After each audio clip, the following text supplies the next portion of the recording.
The sun had not yet fully risen over the village of Bana in Burkina Faso. Golden morning light spread slowly across the landscape, painting everything in soft amber hues. The air carried the rich scent of wet earth, mingling with the cool moisture that clung to everything after the night's rain. In the shadows of towering bamboo trees, birds chirped their morning songs, welcoming another day in this peaceful corner of West Africa. Along the banks of the Nakambe River, an elderly fisherman named Baba Kumbari sat on the weathered planks of his old wooden boat, methodically repairing his fishing nets. His wrinkled eyes held the weight of a lifetime of hard work and solitude. 3 years had passed since his wife's death, and the river had become his only companion. Every morning followed the same ritual. He would arrive at dawn, look up at the sky, and whisper, "O Nakambe, fill my belly today as well." Then, with practiced hands, he would gently cast his nets into the flowing water. But this morning felt different. Something in the atmosphere was off, unsettling. The birds didn't sing with their usual enthusiasm, and the water's flow seemed hesitant, uncertain. The air felt heavy, as if the river itself was hiding a terrible secret beneath its surface. When Baba began pulling in his nets, he immediately noticed the unusual weight on the rope. His first thought was that perhaps a tree branch had become entangled in the mesh. But as the net broke the surface, his weathered face drained of all color. His hands began to tremble uncontrollably. Caught in his fishing net was the small body of a young girl. She wore a pink nightgown, and her long black hair floated around her in the water like dark silk. Her face was so peaceful, so serene, that she appeared to be merely sleeping. But Baba knew better. He had seen death before, and this was unmistakably its cold embrace. "Oh God, what has happened here?" The words escaped his lips as barely more than a whisper. With shaking hands, Baba retrieved his old mobile phone from his pocket and called the village headman. But before he could finish explaining what he had found, another scream echoed from the opposite bank of the river. "Baba, there's another body here." Within minutes, villagers began gathering along the riverbank.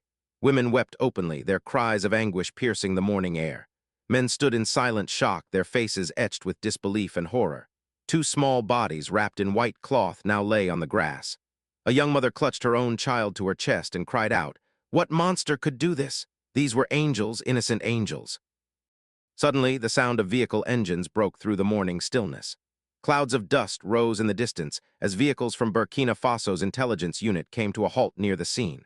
From one of the vehicles emerged Captain Ibrahim Todre, his khaki uniform crisp and proper, his face set in an expression of grave determination. His eyes held a steely resolve that seemed to cut through the chaos around him. On his shoulder, the flag of Burkina Faso gleamed in the growing sunlight. Ibrahim walked slowly to the water's edge and knelt on one knee. For a long moment, he simply stared at the river, as if trying to read its secrets. Then he gestured for his team to cover both bodies with white cloth. When he finally spoke, his voice was quiet but carried absolute authority. "These girls did not drown in this water. They were murdered and then disposed of here. The river has merely borne witness to this crime." His team immediately cordoned off the area. Lieutenant Kadadiatu began organizing searches of nearby dwellings. Dr. Amina Kabore conducted preliminary examinations of the bodies, her professional detachment barely concealing her emotional response to such young victims. "Captain," Dr. Kabore reported, her voice steady despite the circumstances, "there are no signs of drowning on their bodies, none whatsoever." Ibrahim stood for a moment, looking up at the sky as if engaged in silent conversation with the divine. Then he spoke softly but with conviction, "This land is testing our patience, testing our resolve. The perpetrator believes that water cannot speak, that it keeps secrets. But Nakambe always tells the truth. Always." The gathered villagers remained silent, the weight of the moment pressing down on everyone present. The sun's rays fell upon the river, but in Ibrahim's eyes, that light seemed dimmed by grief and determination in equal measure. He turned to his team and issued clear commands. "I want the name of everyone who operated a motorcycle in this village last night. Write them all down immediately. No one leaves the boundaries of this area until I give permission. No one." The sun continued its slow ascent into the sky. Golden light scattered across the river's surface, creating a beautiful contrast to the darkness that lurked beneath. Captain Ibrahim Traore brushed dirt from his boots and spoke. Key to no one in particular, but loud enough for all to hear. "This is not simply a murder. This is a wound in the conscience of Burkina Faso itself, and until the killer is brought to justice, this river will never rest. Neither will I. The sun had now fully crested the horizon, bathing the Nakambe River in brilliant golden light. Yet despite the beauty of the morning, an unmistakable tension hung in the air. The villagers remained gathered along the riverbank, standing in hushed clusters as if some invisible fear had sealed their lips shut. Captain Ibrahim Traore looked up at the brightening sky and spoke in a low tone that somehow carried authority despite its softness. "This light will not allow truth to hide today. Not today." He divided his team into 3 groups, each with specific assignments. Lieutenant Kadadiatu received orders to collect statements from the village women and elders. Dr. Amina Kabore was tasked with sending forensic samples from the bodies to the laboratory in the capital. Ibrahim himself took responsibility for examining the river's flow and its banks, searching for any evidence the killer might have left behind. Within just a few paces, he found something significant. In the soft mud near the water's edge, tire tracks were clearly visible, fresh and distinct. Ibrahim knelt down, running his fingers through the damp earth, feeling its texture and consistency. "These are fresh," he announced to Kadadiatu, who had approached to observe. "Only one vehicle passed through here after last night's rain, just one." Kadadiatu nodded thoughtfully. "It's possible this was the killer's vehicle, Captain." Ibrahim allowed himself a slight smile, though there was no humor in it. "Not possible, certain. Killers always leave traces of their passage. The only difference is whether we're capable of seeing them or not." As the investigation continued, a woman named Zenabu, who lived on the eastern side of the village, provided crucial testimony. She reported hearing the sound of a motorcycle around 1 o'clock in the morning, heading in the direction of the river. "I thought perhaps it was a hunter," she explained, her voice trembling slightly. "But then I heard dogs barking frantically, and suddenly everything went silent, completely silent." Ibrahim's expression grew more serious, more focused. "And did you see anything? Anything at all?" Zenabu shook her head. "No, Captain, I'm afraid of the darkness. I didn't go outside to look." Ibrahim immediately called his team together. "Go in the direction where Zenabu heard the sound. Check every inch of ground. That path may lead us directly to the killer." Meanwhile, Dr. Amina was crouched near the riverbank, wearing white gloves as she carefully extracted evidence from the water and surrounding area. Suddenly, her hand encountered something solid, a blue plastic sandal caked with mud. Attached to it was a length of rope, frayed at one end. She immediately radioed Ibrahim. "Captain, we've found a blue sandal. It appears to be a child's size." Ibrahim's response was immediate and decisive. "Secure it. That sandal will lead us to the house from which these innocent souls were taken."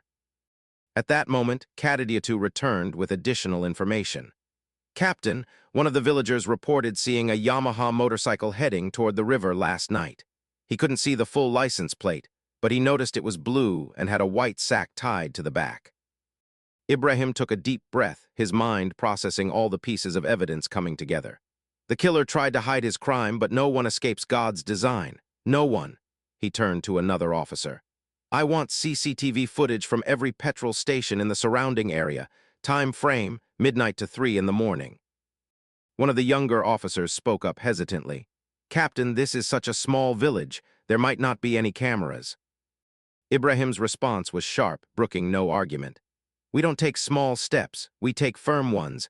If the ground remains silent, then the sky will provide testimony. We use every resource available to us." He cast another glance at the river. Its surface appeared calm, peaceful, but there was pain flowing beneath, invisible but palpable. Baba Kumbari, the old fisherman, still sat in the same spot, staring at his nets as if they might provide answers to unaskable questions. Ibrahim approached him gently. "Baba, had you seen these girls before? Did you know them?" The old man's voice shook as he answered. "Yes, Captain. They were the daughters of Mousa Sanogo, who works as a laborer in the market." At the mention of this name, Ibrahim's features tightened almost imperceptibly. He spoke slowly, carefully. "The same man whose wife left him a few weeks ago." Kadadiatu looked startled. "Captain, do you think this could be a case of revenge?" Ibrahim responded quietly, his words weighted with understanding born of experience. "This isn't anger. This is the obsession of a broken heart, And when obsession tries to become justice, that's when the worst kind of cruelty is born. He looked back up at the sky. The sun was now intense bright, but somehow its light on the river's surface seemed muted, dimmed by the shadow of what had occurred here. From this moment forward, Ibrahim declared, this case isn't just about two girls. This is a test of Burkina Faso's conscience, a test we cannot afford to fail. The sun climbed higher above the trees, but the atmosphere in Bana village remained somber, heavy with unspoken grief. Women sat in doorways, heads bowed, speaking in hushed whispers. Children who normally played boisterously were unnaturally quiet. Along the banks of the Nakam Bay, the wind seemed to have stopped entirely, as if nature itself was holding its breath. Captain Ibrahim Traoré and his team now had confirmation. This was no accident, no coincidence. This was premeditated murder, carefully planned and brutally executed. Ibrahim spread a map across the hood of his jeep, his finger tracing routes and locations. Here, he pointed, this spot is behind Zenabu's house, and this is where the motorcycle sound originated. Lieutenant Kadadiatu leaned in to study the map more closely. Captain, if the killer came from this direction, he must have crossed from the other side of the river. There's only one old dirt bridge in that area. Then that's where we go, Ibrahim said simply. Let's examine that bridge. Within the hour, the team arrived at the bridge. In the mud surrounding it, motorcycle tire tracks were clearly visible, still relatively fresh and distinct despite the previous night's rain. The captain knelt down to examine the tracks more closely, touching the disturbed earth with careful fingers. These aren't very old. These tracks were made within the last 3 nights, no more than that. Suddenly, Dr. Amina called out. She had discovered something beneath a large stone, a small piece of fabric, pink in color. It matched exactly the material of the nightgown found on one of the victims. "This is it, Captain," she said, her voice tight with emotion despite her professional training. "He brought them here, right here to this very spot." Ibrahim stood up and looked out across the river. The water continued its peaceful flow, but his eyes reflected deep disturbance at what had transpired here. The killer brought these innocent children to this place, probably through deception, through lies. Then he disposed of them, hoping the river would hide his sin. But water remembers. Water always remembers. At that moment, Kadadiatu's radio crackled to life. "Captain, we've obtained footage from a petrol station. You need to see this immediately." Minutes later, the team crowded around a small monitor. The grainy footage showed a Yamaha motorcycle pulling up to a fuel pump at 1:15 a.m. The rider wore a blue rain jacket, and something heavy wrapped in cloth was secured in front of him on the bike. The veins in Ibrahim's forehead became visible as tension coursed through him. "There, that's him. That's the person who brought those girls to the river." Kadadiatu paused the footage and zoomed in as much as the quality would allow. "The license plate isn't completely clear, but based on the partial numbers visible, this appears to be Moussa Sanogo's motorcycle." Ibrahim paused before speaking, his voice careful and measured. "The same Moussa whose wife Amina left him last month." Kadadiatu nodded in confirmation. "Yes, Captain. According to neighbors, he became strange after she left. He spoke less, kept to himself. At night, he would wander alone for hours." The captain drew a deep breath. A man who breaks internally. His external calm is often the most dangerous thing in the world. It hides what's festering beneath. Dr. Amina added her professional assessment. "Captain, if he's our perpetrator, then this crime is the result of revenge, not love, never love." Ibrahim's response was philosophical, drawing on his years of experience with the darkest aspects of human nature. When love transforms into hatred, the devil doesn't need to offer invitations. The door opens from within, and darkness walks through of its own accord. By evening, the team had reached Moussa Sanogo's house. The roof was thatched with grass, old newspapers were pasted to the walls, and a child's bicycle lay near the doorway, rust beginning to claim it. The door stood partially open. Ibrahim entered slowly, cautiously. Inside, dust particles danced in the fading light. On a small bed lay 2 tiny shoes, and on the wall hung a photograph of 2 girls, both smiling. One held a blue balloon. Their faces radiated innocence and joy, completely unaware of the darkness that would eventually claim them. Ibrahim stared at the photograph for a long moment, then spoke softly, almost to himself. Sometimes a killer's first crime isn't the body. It's the moment when they allowed their own humanity to die. And they stopped feeling what makes us human. Kadadiatu searched the lower shelf and pulled out a blue rain jacket, the same one visible in the petrol station footage. Ibrahim's voice hardened. This is our evidence. Now find him. Before sunset, I want answers from Mousa Sanogo. I want to hear his voice, see his eyes, understand what drove him to destroy innocents. The wind picked up, blowing from the direction of the river. The sky began to take on the reddish hues of approaching dusk. The captain walked outside and addressed his team with conviction. We're not just hunting a killer. We're hunting a prisoner of his own regret, a man who didn't just murder his children but shattered his own soul in the process. That kind of damage, that kind of brokenness, it leaves traces everywhere.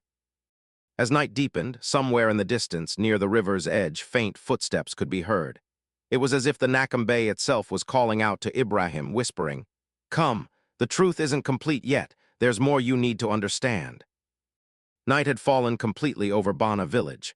The sky spread above like a black blanket, occasionally illuminated by distant flashes of lightning that briefly revealed the thatched roofs before plunging everything back into darkness. The air was thick with humidity and the weight of impending confrontation. Captain Ibrahim Traore and his intelligence team were closing in on Mousa Sanogo, the man whose name was now spoken throughout the village in frightened whispers. Mousa's house had been found empty, but wet mud on the floor indicated someone had recently left in haste, perhaps hearing of the investigation's progress.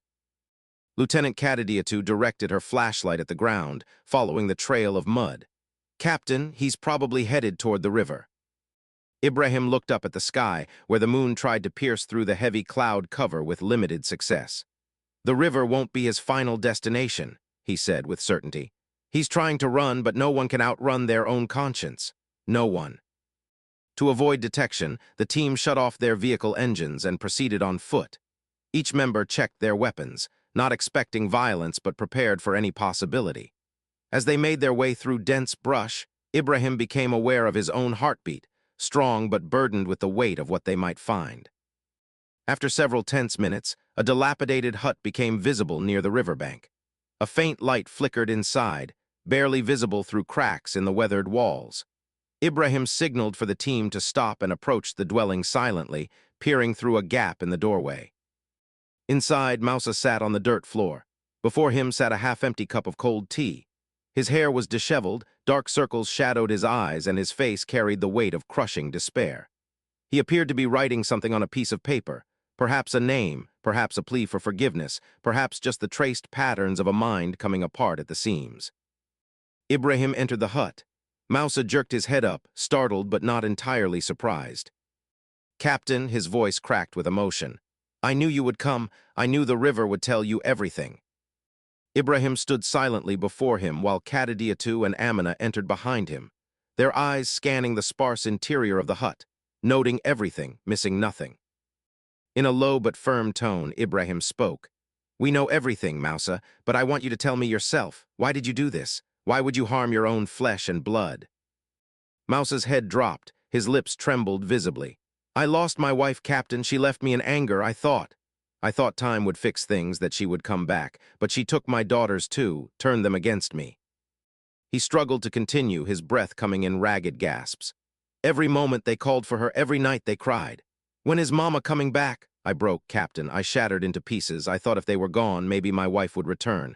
I saw my wife's face in their features, and hatred grew with each passing day. So I put them to sleep, forever." Silence descended on the room like a physical presence. Only the distant sound of the river's flow could be heard, constant and indifferent to human suffering. Dr. Amina bowed her head, moisture gathering in her eyes despite her professional training. Ibrahim spoke quietly, his voice carrying both sorrow and stern judgment. "You didn't kill your daughters, Mousa. You buried your own humanity. That's what died in this hut." Mousa raised his head, deep cracks of regret etched across his features. "I know, Captain, the river wouldn't let me sleep. Every night I hear their laughter, see their faces. I didn't think of myself as a killer then, but now I understand I'm not living. I died the moment they did." Ibrahim signaled to his officers, who gently placed handcuffs on Mousa's wrists, but there was no fight. In the man, no anger, no resistance, just profound, bottomless emptiness. As they led him outside, a cool breeze touched their faces. The captain stopped beside Mousa and spoke clearly. You'll be taken to court, Mousa, but the real punishment won't be what the court gives you. The real punishment will be what your conscience delivers every single night for the rest of your life. Mousa's response was barely audible. I only gave them death, Captain. Teach me forgiveness. Maybe someday God will speak to me again. Maybe. In the distance, moonlight spread across the river's surface like liquid silver. Ibrahim looked up at the sky and spoke softly, almost in prayer. God does call out to those who live in regret, but sometimes that calling becomes its own form of punishment, an eternal reminder of what can never be undone. The team placed Mousa in their vehicle. As they drove through the village, every door closed in silent condemnation. The noise of the river seemed to quiet, as if the Nakambe itself was observing a moment of mourning. Ibrahim thought to himself as they drove toward the holding facility. Some criminals received their sentences in courts, but others burned from within their own souls, carrying their prison with them always, every day, for the rest of their lives. Morning arrived, and with it came the first rays of sunlight touching the sky above Bana village. People began cautiously emerging from their homes, peering out from doorways. News of the night's arrest had spread like wildfire through the community. Mousa Sanogo had been captured, but for Captain Ibrahim Traore, this was merely the beginning, not the conclusion. He knew that truth wasn't yet complete. The full story hadn't been told. Inside the holding facility, the air felt heavy, oppressive. In one corner sat Mousa, hunched over, handcuffs still securing his wrists. Across from him, Captain Ibrahim sat at a desk, turning pages in a file. On the wall behind him, Burkina Faso's flag, green, red, and gold, trembled slightly in a breeze from an open window. Lieutenant Kadadiatu broke the silence. Captain, we've collected additional evidence from his house. You should see these items. Ibrahim looked up. What did you find? Kadadiatu opened the file, revealing its contents. A diary. In it, he wrote about his wife Amina. Every page is a chronicle of his deteriorating mental state. He repeatedly writes that she won't return because he's a failure, worthless. Ibrahim touched one of the diary pages with his finger, reading the desperate scrawl. Then he spoke with deep understanding. Sometimes, Kadadiatu, a crime doesn't happen in one day. It festers for years in the heart, growing like a cancer of the soul. Dr. Amina Kebore pulled another document from the file. This is the laboratory report. There are no signs of poison on the bodies, no drugs in their systems. They were strangled, killed by manual strangulation. The revelation brought profound silence to the room. Ibrahim spoke slowly, letting the full horror sink in. So he knew exactly what he was doing. This wasn't an accident, wasn't done in a moment of blind rage. This was a decision, cold, calculated. He turned to look at Mousa directly. Why did you kill those girls? They were your own blood, your own children. Mousa's voice was filled with pain and broken emotion. I punished myself by killing them, Captain. I was living in hatred of their mother. But every day in every face I saw only her reflection. They became mirrors of my inadequacy, my failure. I couldn't bear it anymore. Ibrahim's tone hardened. So you treated your pain by spilling innocent blood. You made your daughters pay for your weakness. Mousa replied softly, I ended the noise in my heart, but now this silence is consuming me from within, eating me alive.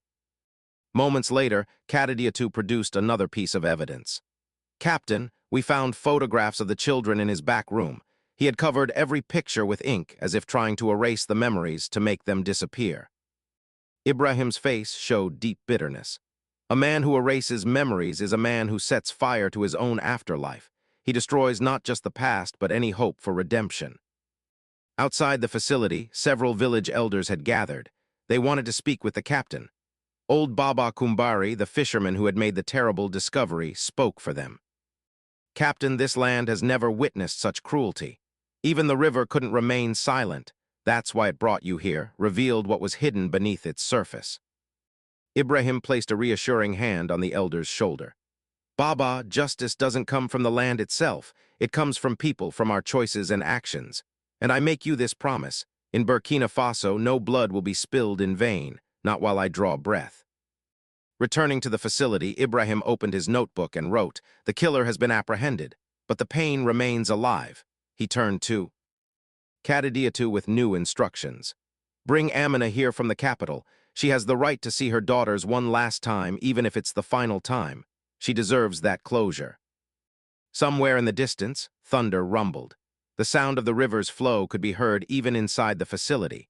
Ibrahim looked out the window and spoke quietly. This rain is the river's mourning, but now that same river will serve as a witness to justice. Kadadiatu nodded slowly. Captain, perhaps fate itself chose you for this case. Perhaps this was always meant to be your burden to carry. Ibrahim smiled faintly, though without real joy. I'm just a soldier, Kadadiatu, just a man doing his duty, but when children die, every soldier becomes a father. Every officer carries that pain.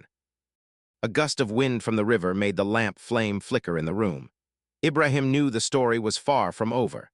The real test would come when Amina confronted the death of her children, when a mother had to face the unfaceable truth.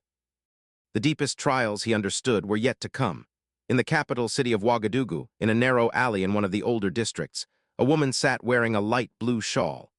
Her face showed exhaustion, and her eyes held distant shadows of grief.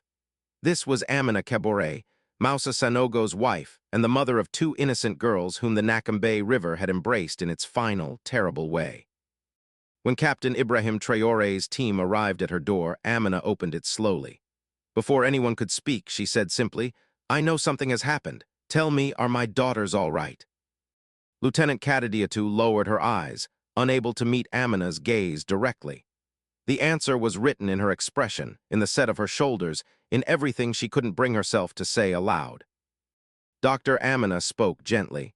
"We need you to come with us to Bana village. Captain Ibrahim wants to speak with you personally." Amina looked into their eyes, and in that moment she read the truth that words couldn't convey. Her hands began to shake. "No, don't tell me they're gone. Please don't say it." She stood up from her chair and leaned against the wall for support. No sound emerged from her throat, just a scream that remained trapped inside, tearing at her from within. The journey to Bana took place in complete silence. Outside the vehicle window, golden fields and red dirt roads passed by, but inside the air felt impossibly heavy. Amina looked up at the sky and whispered, "I prayed for them every single day, and today those prayers became funeral shrouds." When they arrived at the facility, Captain Ibrahim personally opened the door for her. As Amina entered, everyone present bowed their heads in respect. She walked slowly forward, her steps growing heavier with each pace. When she saw the two small bodies wrapped in white cloth, her feet stopped moving entirely. She knelt down and gently pulled the cloth back from one small face.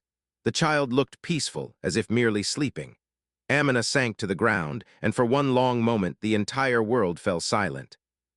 "I told them every day," she said, her voice breaking, "that their father wasn't a bad man, that he was just tired, just struggling. And today that tiredness became my daughter's burial shroud." Captain Ibrahim spoke gently.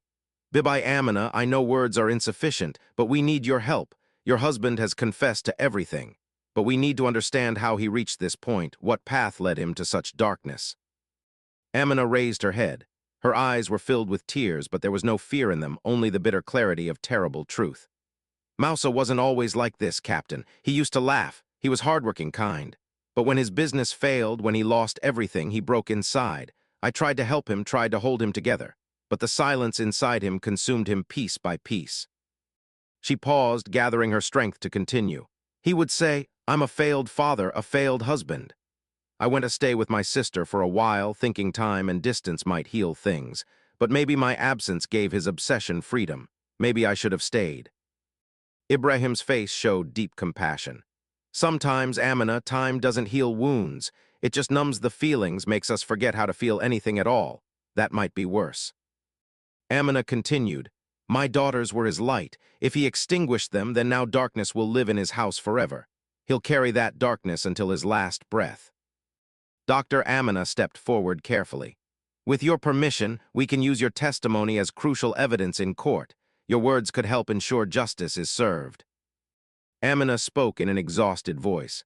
"I didn't come for the court. I came for justice. If my testimony can save another merciful mother's daughter somewhere, then I'll speak. I'll testify." Captain Ibrahim lifted a folder from his desk containing Mousa's confession statement. He placed the papers before Amina. She looked at them, then closed her eyes. "This doesn't look like his handwriting. This is the writing of his defeat, the signature of his collapse. Silence filled the room. Outside, the river's flow seemed to echo a mother's unspoken grief. Ibrahim spoke softly. Burkina Faso's soil has presented us with another test, but this time the voice of justice will not be silenced. Amina looked at the bodies one final time. She kissed their foreheads and spoke with unexpected strength. I won't cry, because a mother's tears aren't weakness, they become prayers, and prayers have power that tears alone do not possess. Captain Ibrahim's feet remained rooted to that spot. He looked up at the sky and whispered under his breath, sometimes God makes a mother the witness for justice. Sometimes that's the only testimony that truly matters. The day of judgment arrived with surprising swiftness. Outside the courthouse in Bana, crowds had been gathering since before dawn. Simple villagers stood alongside local journalists and others who had traveled from distant places, people who had lost their own children to war or poverty, who saw in this case a reflection of their own unhealed wounds. The atmosphere was heavy with anticipation. At the entrance, Burkina Faso's flag waved in the morning breeze, its colors somehow appearing more somber than usual, as if the fabric itself understood the gravity of what was about to unfold within those walls. Captain Ibrahim Todre had arrived at the courthouse early, carrying a file marked Case 47K, Moussa Sanogo versus the state of Burkina Faso.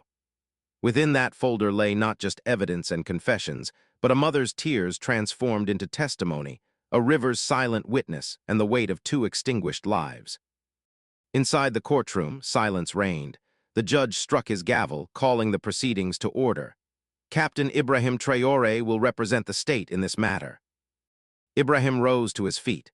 His uniform was immaculate, pressed, and proper, but his face showed the toll of sleepless nights and the burden of bearing witness to humanity's darkest capabilities.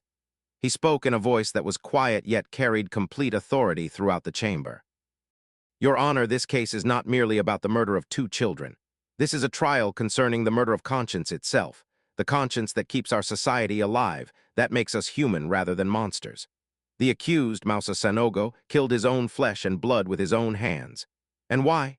Simply because he perceived himself as a failure in life's race, as somehow less than what a man should be. Every eye in the courtroom turned toward Moussa. He sat with his head bowed, handcuffs binding his wrists, his face marked with the dried trails of countless tears. He looked less like a dangerous criminal and more like a broken shell of what had once been a man. Captain Ibrahim continued his presentation. We collected evidence from the banks of the Nakambe River. Both children's bodies showed no signs of drowning whatsoever. This means they were killed before being disposed of in the water.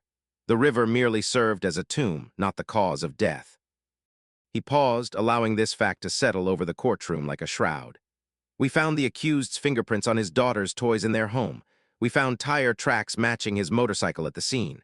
We recovered clothing fibers that match what the victims wore. And most damning of all, he confessed. With his own voice from his own lips, he admitted to ending the lives of 2 innocent children who called him father. A profound silence descended upon the courtroom. The judge raised his head, his aged eyes reflecting decades of witnessing human tragedy. Does the accused wish to make a statement? Moussa slowly lifted his head. His voice trembled, barely audible even in the hushed chamber. Your Honor, I am guilty, but my guilt was born not from anger but from a weakness so profound it devoured everything good inside me. He struggled to continue, his words coming in broken fragments. I lost my wife, then I lost my mind, my reason, I thought. God forgive me, I thought if they were gone, if everything ended, maybe the pain would end too. Maybe she would come back. I saw my wife's face in their faces and hatred grew where love should have been, so I put them to sleep. Forever, I gave them peace while I condemned myself to eternal torment. Amina, seated in the gallery, closed her eyes as tears streamed down her face. She kept her eyes shut, but continued looking at the man who had once been her husband, trying to recognize any trace of the person she had once loved. Ibrahim bowed his head, struck by the profound tragedy of it all. He understood that some judgments aren't delivered by courts, but by the human heart confronting its own capacity for destruction. Dr. Amina Kabore was called as an expert witness in psychology. She stood with professional B. Ring but couldn't entirely mask her emotional response to the case. Your Honor, Mousa Sanogo was suffering from severe psychological pressure and overwhelming regret. However, this pressure cannot excuse his crime. In our villages, men often die in silence because they're never taught that it's acceptable to cry, to express vulnerability. This cultural silence can be as deadly as any weapon. Murmurs rippled through the courtroom. The judge gestured for silence, his expression thoughtful as he absorbed this broader context. Captain Ibrahim stood for his final statement. Your Honor, if punishment is given solely as revenge, then justice dies. I ask this court to sentence him to life imprisonment, not so that he might rot forgotten in a cell, but so that every single day he must live with the names of those children he murdered. Let him carry their memory as both burden and penance. And let a portion of his prison labor earnings go to a fund for orphaned children's education, so that his sin might at least create some small light in the darkness he has made. After several moments of deliberation, the judge delivered his verdict. Mousa Sanogo, you are hereby sentenced to life imprisonment. Additionally, a portion of your labor wages will be directed to the Bana Children's Education Fund. Perhaps your crime can, in some small measure, become illumination for others who walk in darkness. No one in the courtroom cheered or applauded. Justice had been served, but there was no satisfaction in it, no sense of triumph. Only the heavy recognition that something precious and irreplaceable had been destroyed. Amina whispered to herself, "This isn't just a verdict, it's a prayer. Perhaps now my daughter's souls can find peace." As Captain Ibrahim exited the courthouse, he looked up at the sky. In the distance, the waters of the Nakambe River sparkled in the afternoon light, as if God himself was bearing witness. Ibrahim thought to himself, sometimes the greatest punishment isn't death. Sometimes it's being forced to remain alive, to carry the weight of what you've done for decades with no escape and no forgetting. Mousa Sanogo was transferred to the central prison in Bobo Dioulasso, located 2 hours from the capital.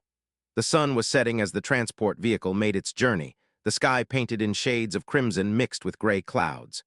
The prison's high walls were topped with razor wire that glinted in the fading light, but Mousa's face showed no resistance, no fight.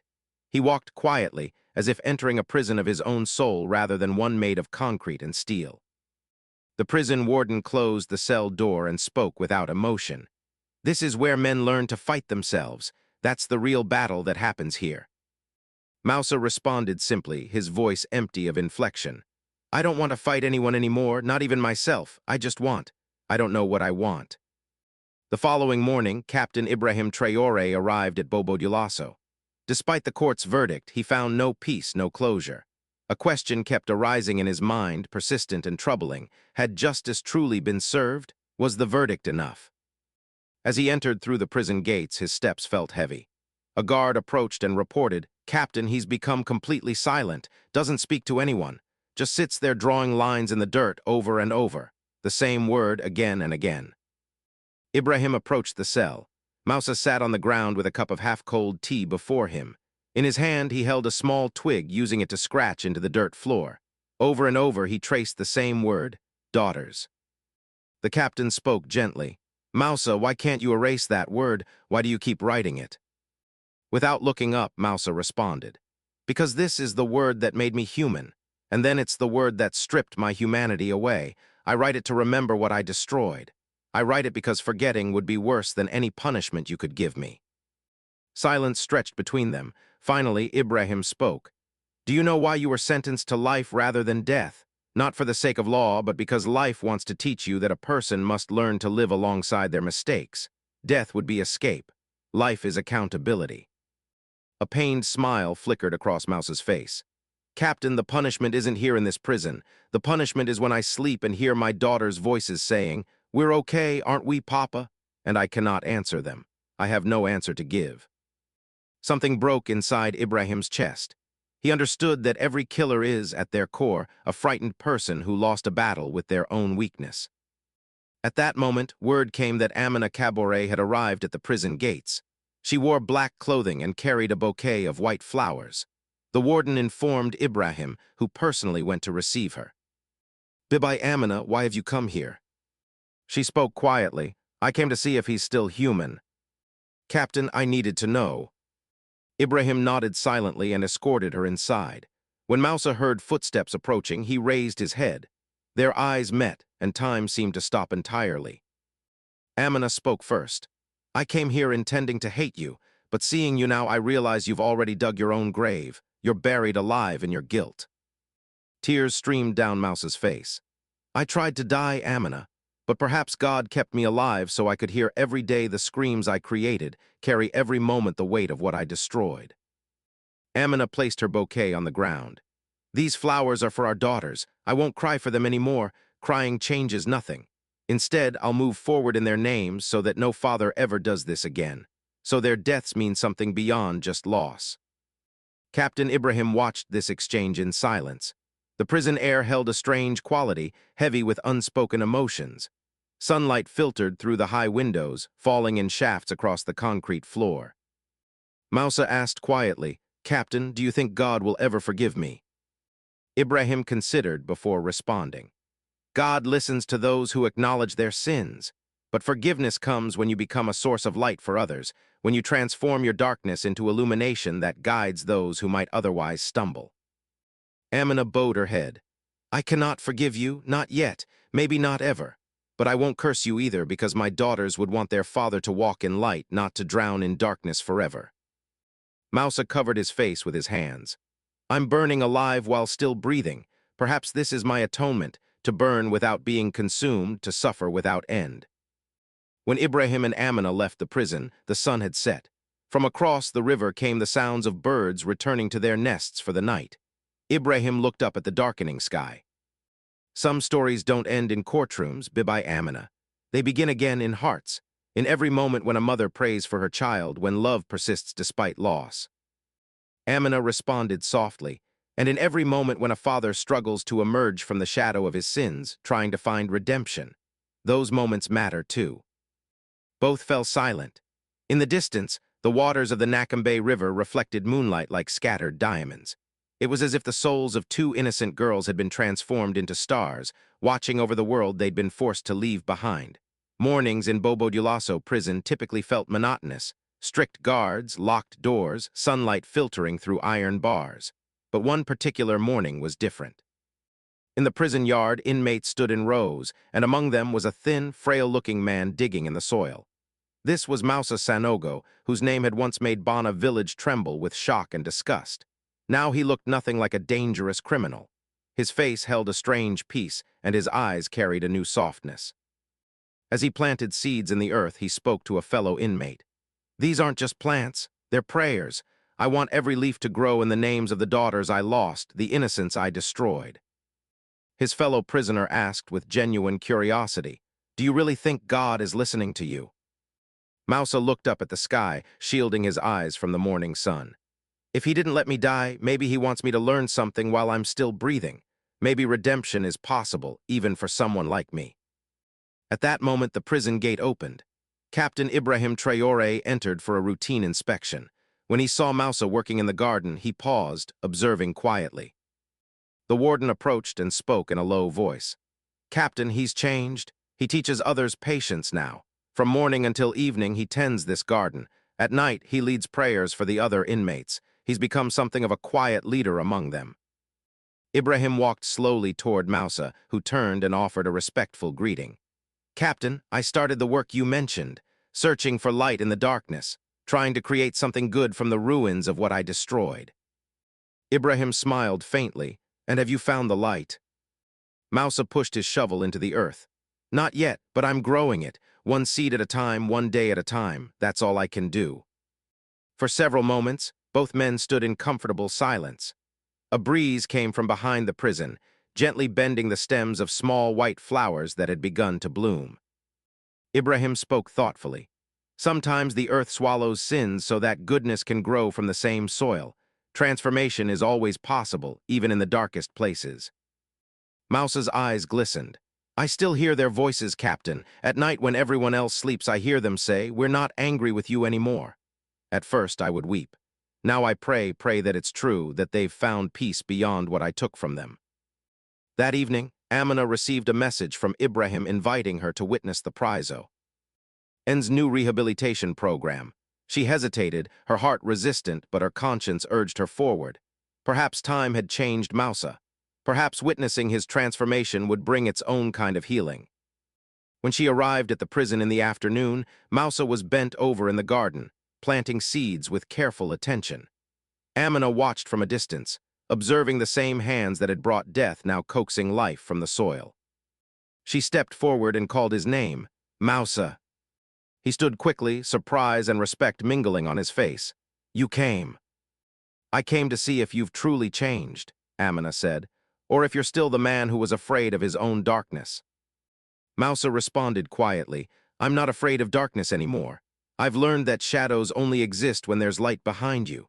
Now I'm turning toward that light, step by difficult step." Tears formed in Amina's eyes, but she smiled through them. "If that's true, then I pray these flowers bloom every day in the names of the daughters who once called you Papa. I pray their memory becomes something beautiful rather than just painful." Mousa picked a small white flower and offered it to her. "This isn't for them, it's for you, because you chose the path of prayer over the path of hatred. That took more strength than I ever had." After Amina left, Ibrahim approached Mousa and observed, "For the first time, I smell life coming from your hands instead of death." Mousa spoke softly with hard-won wisdom. "I've learned something, Captain. God doesn't give killers their children back, but he does give them opportunities to become shelter for other people's children, to protect what they once destroyed. That's the only redemption available to me." Ibrahim stood quietly, absorbing these words. From far away came the sound of the river Nakambe, its waters flowing eternally past the prison walls. It seemed to whisper. Some people served their sentences, and some people cut themselves open to find redemption, transforming their punishment into purpose. 1 year had passed since that terrible night when Bana village lost 2 of its innocent flowers. But this morning in Bobo Dioulasso prison carried an atmosphere of unexpected tranquility, where screams and the clanging of bars once echoed. Now the quiet murmur of dawn prayers could be heard. At the center of this transformation stood Mousa Sanogo. In one corner of the prison yard, he had created a small garden that inmates now called the Children's Garden. White, blue, and pink flowers bloomed in careful rows. Beneath each plant hung a small wooden plaque with the inscription, "Every forgiveness is a life." Captain Ibrahim Traore arrived that morning with Dr. Amina Kabore, who now supervised the prison's psychological rehabilitation program. As they approached the garden, they found Mousa kneeling on the ground, watering plants with gentle care. His shirt bore mud stains, but his face radiated an inner peace that seemed impossible given his circumstances. "This place doesn't feel like a prison anymore, Mousa," Ibrahim observed. "Here life breathes, here something new is growing." Mousa looked up with a genuine smile. "I used to think God had taken everything from me, Captain. Now I understand. He gave me an opportunity to reclaim myself, to become something other than the worst thing I ever did." Dr. Amina asked, "And have you found peace?" Mousa gazed at the sky, his expression thoughtful. "True peace belongs only to those who have departed. But yes, I no longer hear their anger, only their whispers of encouragement urging me forward. That's a kind of peace I never expected to know." At that moment, a figure appeared at the prison entrance. Amina Kabore, dressed in simple white clothing, carried a small bouquet. The guard respectfully allowed her passage. Ibrahim bowed his head in acknowledgement. "Bibi Amina, you've come. Perhaps today is a day of release for all of us, not from prison but from the chains we carry inside." Amina walked slowly through the garden until she reached its center. Mousa saw her and immediately knelt, as if in the presence of something sacred, something holy that he had long ago forfeited the right to approach. Amina spoke with remarkable clarity. "I couldn't forgive you before, but time has created a space in my heart where hatred can no longer live. I don't see you as a killer anymore, Mousa. You're simply a human being living with consequences, trying to build something meaningful from ruins." Tears flowed freely down Mousa's face. "Amina, I wanted to ask your forgiveness, but words always feel inadequate. How do you apologize for the unforgivable?" Amina raised her hand gently. "No more words are needed. This garden speaks your apology. These flowers growing in our daughters' names, they testify that love can survive even the worst destruction. They prove that transformation is possible even after the darkest acts." Captain Ibrahim stepped back, tear gathering in his eyes. Dr. Amina spoke softly. "Captain, some wounds time cannot heal, but prayer can make them beautiful, can transform scars into stories of hope." Ibrahim responded quietly, "Yes, And today I've witnessed that Burkina Faso's soil doesn't just absorb blood. It grows tears into light, transforms suffering into possibility. In the afternoon, as the sun gentled its intensity, Moussa gathered his fellow inmates. Together they planted a new tree, a baobab, Africa's symbol of endurance and patience. "This tree isn't only for my daughters," Moussa explained to the assembled prisoners. "It's for all children who have suffered from someone's rage, someone's brokenness. When I'm gone, this tree will provide shade. It will outlive my shame and become something good." Amina looked toward the sky, where clouds parted to reveal brilliant sunlight falling upon the flowers. It seemed as if two innocent souls were smiling down from heaven. Captain Ibrahim removed his cap and bowed his head in silent recognition. "Justice has been served, but the real victory is this, a changed heart, and today I've witnessed transformation with my own eyes." Behind the prison walls, white flowers swayed in the gentle breeze. In the distance, the Nakambe River sparkled in the afternoon light, as if God himself was bearing witness. The river seemed to say, "I transform even death into life because repentance is humanity's most beautiful miracle." That evening, the sky over Burkina Faso displayed neither harsh daylight nor complete darkness, just the color of hope, the shade of possibility. It was neither day nor night, but something transcendent. The light of redemption, the glow of second chances, the luminous truth that even the most broken among us can find their way back toward the light.